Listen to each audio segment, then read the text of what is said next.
Bueno, ya está alguien que nos puede ayudar a entender lo que está sucediendo en el mundo, pero que particularmente nos va a llevar a un país que para muchos puede ser desconocido, puede quedar lejano, puede no tener un marco relacional fluido con la Argentina, pero que ha gestado una legislación que va a dar que hablar sin dudas a lo largo y ancho del planeta Tierra.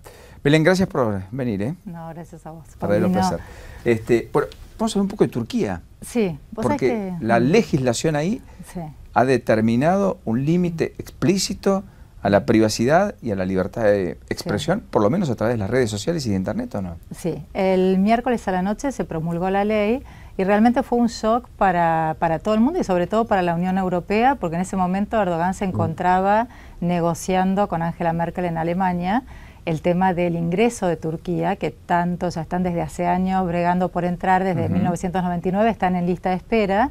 Y en el 2005 empezaron, digamos, más en concreto, las negociaciones, Bruselas-Ankara, pero sigue en lista de espera y me parece que va a seguir en lista de espera, no solo porque la Unión Europea no está para nada convencida, y especialmente Alemania, que hoy lidera, digamos, y tiene el poder más fuerte económico dentro de la Unión, no están convencidas de aceptar a un país musulmán dentro de la Unión Europea. Tienen miedos, tienen...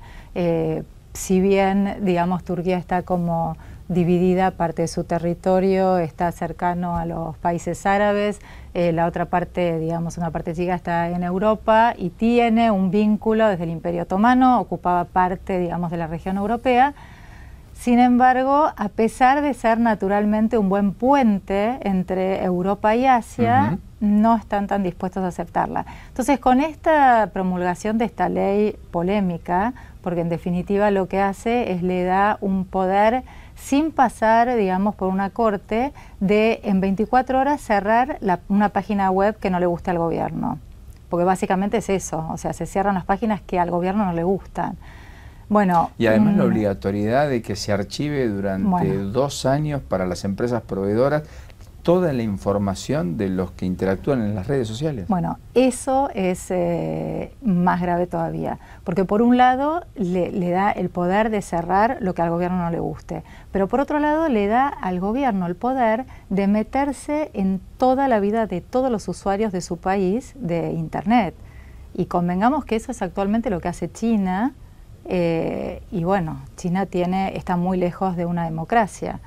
Entonces, si la imagen de Turquía era presentarse como una democracia, y de hecho es una república democrática bastante parecida al sistema Francia, tienen un presidente y un primer ministro, digamos, Erdogan está gobernando desde el 2003, pero con esto se están alejando un poco. Claramente retrocede varios pasos. Exacto. Yo diría mayúsculos, porque para entender la magnitud es como si en Argentina el Congreso votase una ley por la cual un órgano del Poder Ejecutivo, cualquier secretario, pudiera determinar qué página se mantiene abierta o qué página debe cerrar, y sin orden judicial, ni proceso previo, ni legítima defensa, se ejecuta la decisión, se cierra la página. Se cierra la página. Pero vos sabés que lo interesante de esto es que para volver a reabrirla, sí tenés que ir a la corte.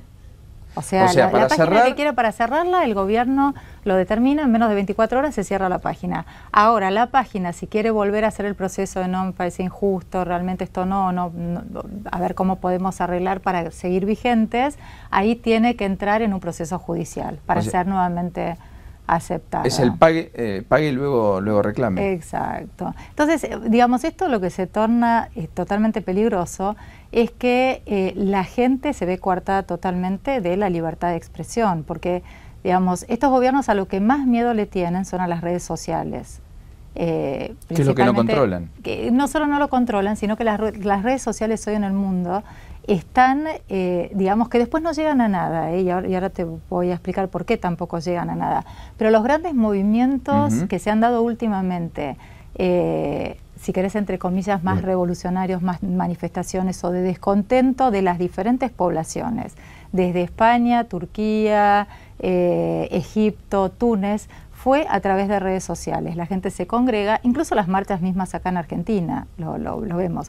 Se empiezan a pasar mails, se empiezan a pasar Twitter, nos reunimos todos, la gente va, porque digamos lo que hacen es poner un objetivo común donde van a unar a la gente, pero ¿qué pasa? Después no existe un líder. O sea, queda en las redes sociales uno que le mandó al otro, que le mandó al otro, que le mandó al otro. Entonces se produce la manifestación, pero después no tiene un seguimiento en el tiempo, porque nadie capitaliza. No hay emergentes líderes allí en todos los casos. Entonces, digamos, en general eso es algo... Pero ¿qué es lo que pasa? Los líderes obviamente les tienen miedo porque todo ese tipo de marchas o manifestaciones terminan ocasionando, como terminó pasando en Turquía, un exceso por parte del gobierno, con muertes de jóvenes, entonces la violencia se acrecienta, empieza a haber un descontento aún más grande.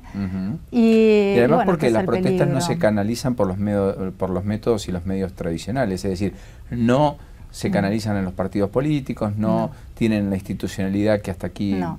Pero fíjate que este tipo de manifestaciones, saquemos, digamos, a España, que se dio con los indignados y que fue quizás un poquito más ordenado, no fue violenta, bueno, las de Argentina tampoco han sido violentas, pero se dan mayormente cuando los países, digamos, y estas con violencia, existen especies de dictaduras encubiertas o gobiernos autocráticos, donde la gente se termina sintiendo frustrada, empieza como a generar violencia porque se siente como que no puede, digamos, no tiene los canales que tendrían cualquier otro país más democrático para poder protestar y que la cosa funcione. Entonces, de golpe, en cualquier país del mundo, si existen casos de corrupción, lo más probable es que salten y se llegue a las consecuencias, los ministros tengan que renunciar, los que están involucrados tengan que renunciar. En este tipo de países, como están acostumbrados a convivir con la corrupción, las sociedades en momentos de bonanza económica está todo bien, en momentos de crisis esto los exacerba y ahí está el problema, ¿no es cierto? Se puede ¿Vos crees, tornar Belén, que esto es una peligroso. represalia a cierto retraso de la Unión Europea en aceptar el ingreso de Turquía, o que es parte de la dinámica política propia de Turquía en términos de restricciones y cada vez mayores en virtud de esa democracia encubierta que llevan adelante? Yo creo que es parte, digamos, de Turquía, que no tiene que ver con la Unión Europea, tiene que ver más con la idiosincrasia y con la historia de Turquía, tiene que ver con la religión. En Turquía, si bien la población, digamos, son musulmanes, sunitas, pero es como que ya es inherente a ellos. Hay cosas que básicamente por un tema religioso no pueden estar en la web. Entonces, digamos, hay determinadas cosas que sí, pero hay determinadas cosas que en esa volteada, digamos, se terminan anulando. Por ejemplo, el último, en febrero de este año, se anularon o se prohibieron 40.500 páginas web. Ya venía del año anterior, de abril, que habían 30.500 páginas prohibidas. Entonces es como que esto va avanzando y el gobierno va avanzando sobre las libertades de la gente. Turquía es el país que más periodistas presos tiene. Entonces eso, digamos, es como que no es un dato menor. Por un lado quiere ingresar a la Unión Europea, que tiene totalmente reglas diferentes, y bueno, o se va a tener que ayornar y se va a tener que adaptar más a las reglas o no. Y por otro lado, algo a favor, digamos, de Turquía. Turquía está, con el tema de Siria, tiene 700.000 refugiados sirios. Y le está costando un montón de plata, 2.500 millones de dólares, se está costando los 700.000 refugiados sirios. Los tienen, obviamente, lindan con Siria, se pasan, pero digamos no están poniendo tampoco ningún freno ni nada, sino que les están abriendo las puertas, sobre todo, digamos, cerca de Gaziantep, es la ciudad más cerca de la frontera, y allí tienen un campo gigante de refugiados que... y bueno, y la única plata que están recibiendo, digamos, del resto del mundo es poca con respecto a lo que ellos están poniendo. Y por otro lado también vienen con un crecimiento bastante bueno la última década, o sea que esto es al favor de Erdogan, ha logrado un crecimiento, ha logrado incrementar el turismo en Turquía, que pasó de 12 millones en el 2012 de turistas a 30 millones de turistas, lo cual le generó un ingreso enorme. También en el 2010 fue declarada Estambul capital cultural del mundo. Entonces es como que no es que todo está mal, hay muchas cosas que están bien, pero digamos siempre hay que buscar estar mejor y no tomar, digamos, o medidas que puedan hacer retroceder a uno y que entonces el mundo te vuelva a mirar con desconfianza, porque digamos, a ver, los países emergentes son mirados con desconfianza por el mundo. Correcto. Y por los inversores básicamente, que son los que terminan moviendo la economía en el mundo. Entonces, los inversores es como que son muy susceptibles, obviamente que buscan la ganancia y, digamos, el capital y el beneficio. Entonces, donde ven movimientos de este tipo, empiezan a retirarse. Y eso crea, digamos, un gran bache a estas economías que básicamente su crecimiento, digamos, se da o bien, en el caso de algunos, por los commodities, como fue, digamos, nuestro caso, o en el caso de Turquía, por inversiones, muchas inversiones externas, que donde ven este tipo de medidas empiezan a no gustarles y huyen. Y definitivamente porque mañana los perjudicados pueden ser ellos, ante la arbitrariedad manifiesta del poder. Exactamente, y con esta medida de intervenir, te imaginas que las empresas, todos los intercambios que hagan por internet van a quedar registrados, entonces si yo como gobierno quiero tomar represalia y no tengo una justicia, digamos, lo suficientemente fuerte y separada del Poder Ejecutivo, voy a ser muy vulnerable. Definitivamente. Belén, gracias por este ratito. Bueno, por muchísimas ayudarnos gracias a entender lo que pasa en Turquía, como botón de muestra además, lo que no debería suceder de cara al futuro, más allá de que la regulación en Internet es un gran desafío para la mayoría de los países. Sí.